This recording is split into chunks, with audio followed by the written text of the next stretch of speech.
is up, beautiful people? Welcome back to my channel. My name is Alexis Kimberly. In today's video, we are going to be talking about hair thickness, that thing that we all want, we all long for, desire. Yes, hair thickness.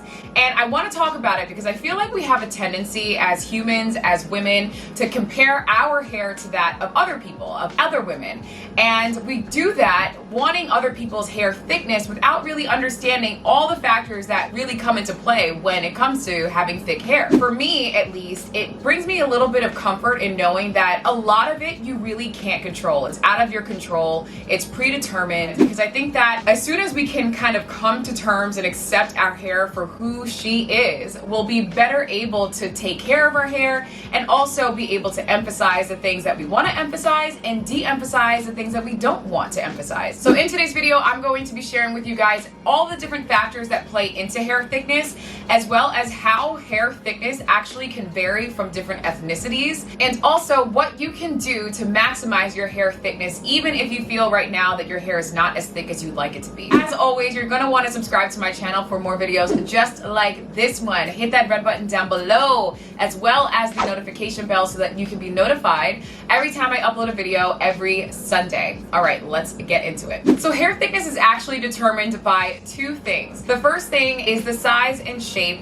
of your hair follicles on your scalp. The second thing is the number of follicles that you have on your scalp, both of which are predetermined at birth. You can't do anything about it. You can't change it. You are who you are. So what does that actually mean practically? So follicles are these little pockets that line your scalp, and those little pockets are where your hair grows out of. And the texture of your hair and the thickness of your hair is going to be determined by the size and shape of these follicles. So the larger the follicle, the larger the hair strand that grows out of that follicle, meaning the larger diameter, the thickness of each strand. If you have a larger follicle, you're gonna have a larger strand of hair coming out of that follicle. Similarly, if you have a smaller follicle, then you're going to have a thinner strand of hair growing out of that follicle. Does that make sense? I hope so. Now, the second point that I mentioned was the number of follicles on your scalp. And obviously, the more follicles that you have on your scalp, the more strands of hair coming out of your head, which means the thicker your hair is going to be. Again, all of this stuff is predetermined. We can't really mess with it, and it's pretty much hereditary, and there's really nothing that you can do. And then going to the shape of your follicle, if you have an oval shaped follicle, then you're going to grow curly hair out of your scalp. And if you have more of just a round shape follicle, you're going to grow straight hair out of your scalp. So yes, your hair texture, the thickness, everything is determined by the shape and size of your follicle, as well as the number of follicles on your scalp. So I hope that makes sense. I hope so. I hope so. So another thing that you can't change, obviously, is your ethnicity.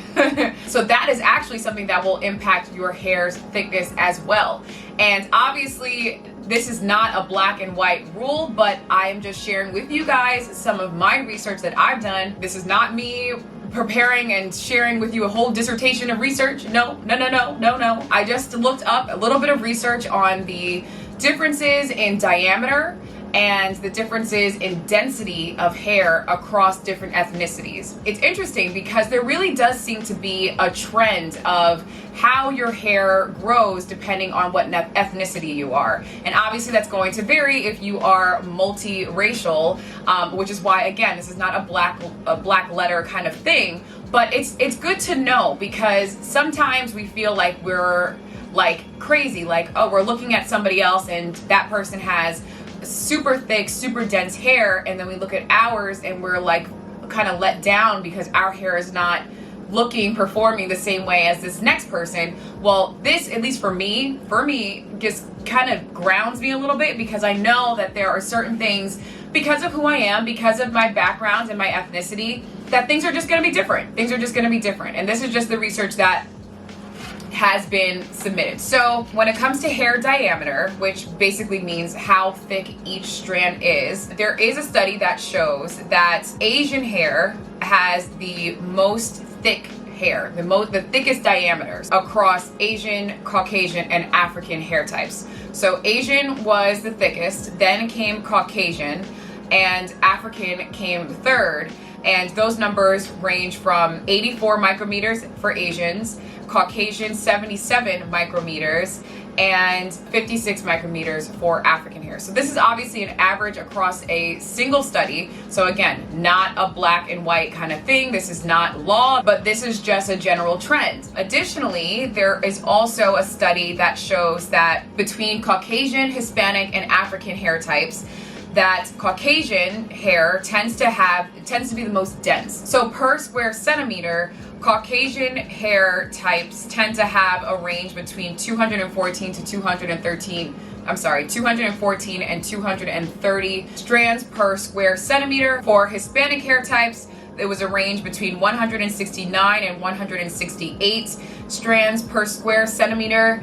And for African hair types, it was a range between 148 to 160 strands per square centimeter. So as you can see from this, again, very surface level research here, okay? Very surface level. And I'll leave the links to those studies that I am talking about down below in the description. But it's all to say that yeah, I mean, hair growth really does follow lines of ethnicity. And again, that is something that can be blurred. People are multi-ethnic, and certainly that will impact it. But yeah, I think that it's at least grounding for me to know that my hair type and my ethnicity, it's going to yield a different look than my Caucasian, Hispanic, Asian friends, and that's okay. But for me, it's just at least helpful for me to kind of gain a level of acceptance in that, you know what, my hair's not going to look like theirs. It's not, and that's okay. It's so important that we are okay with us, and I am growing in that. I have not always been that way, and I am still growing and learning to be okay within me in so many different ways, not even just hair, but like, you know, since we're talking about hair, you know, thickness has always been something that I have strived for. And you know what? I think that I have kind of maximized the amount of thickness that I have in my hair. And it's not going to look like Betty Sue. Like, it's not gonna look like hers. And again, that's okay. But then, as I promised, what can we do with our hair to ensure that we really are maximizing our hair's thickness? Because yes, there are some things that are predetermined, but we can always help our hair to achieve maximum fullness, maximum thickness at all times. So let's get into that. So obviously you're going to want to make sure that your hair is healthy and strong. And by doing that, you want to make sure that you are maintaining that moisture protein balance. And I say this all the time, and I'm starting to sound like a broken record, but it's so important. It's so important because especially when you're doing your protein treatments, you are filling in those gaps in your hair strands as a regular result of heat styling, chemical processing, just the regular damage that we cause our hair on a daily basis pretty much. We have to replenish that.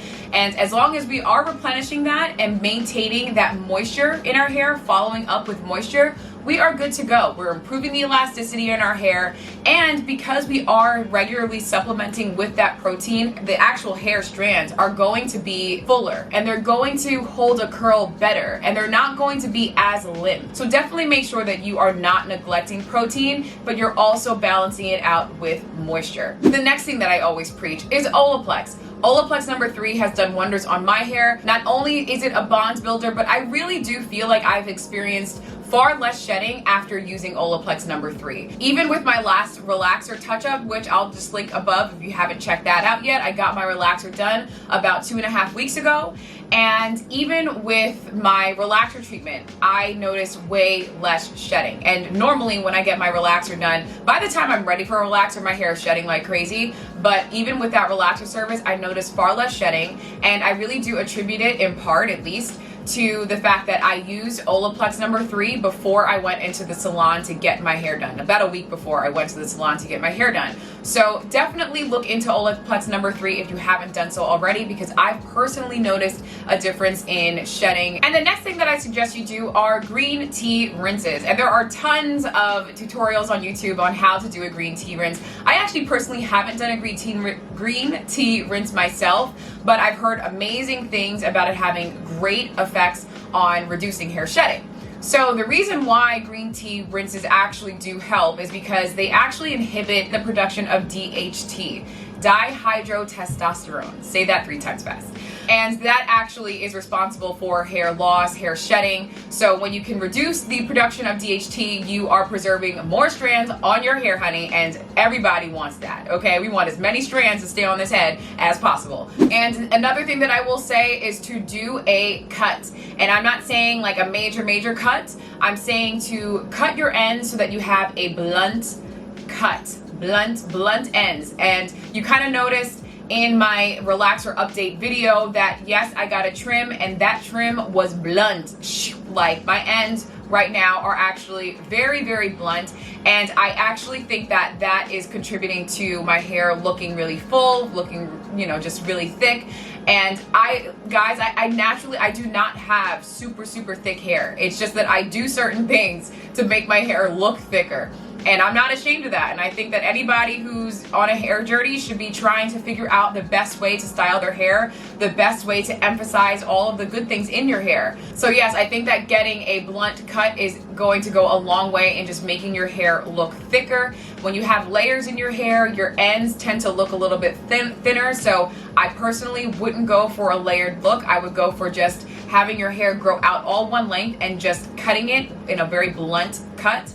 And also, if you're into hair dye, if you're into rinses, I've done rinses in the past, like black rinses in the past, and I just find that my hair not only looks shinier when it's black, like black, but it also looks fuller. I don't know, sometimes that ashy look that you kind of get after a relaxer, it just kind of has your hair looking dusty and not, I don't know, maybe it's a psychological thing, but I do suggest that if you're into it, maybe consider doing a black rinse, because I just think that it overall just adds to the aesthetic of your hair and just makes it look shinier and fuller. So anyway, yes, that's the information that I wanted to share with you guys on hair thickness. There are just so many things, guys, that we can worry about in this world. And hair thickness really shouldn't be one of them. Obviously, we should be doing everything that we can to maximize the health, strength, fullness of our hair, but at the end of the day, there are a number of things about our hair, a number of qualities, characteristics that are just out of our control. And for me, at least, it brings me a sense of peace. It brings me a little bit of relief in knowing that it's not me. It's not like I'm doing something wrong. This is just the hair that I was given, that I was blessed with.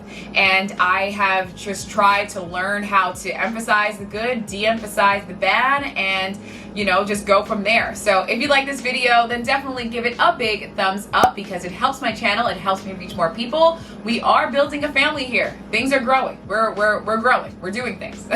So definitely give this video a like and subscribe to my channel for more videos just like this one. And until next time, guys, I will see you all in my next video. Bye, guys.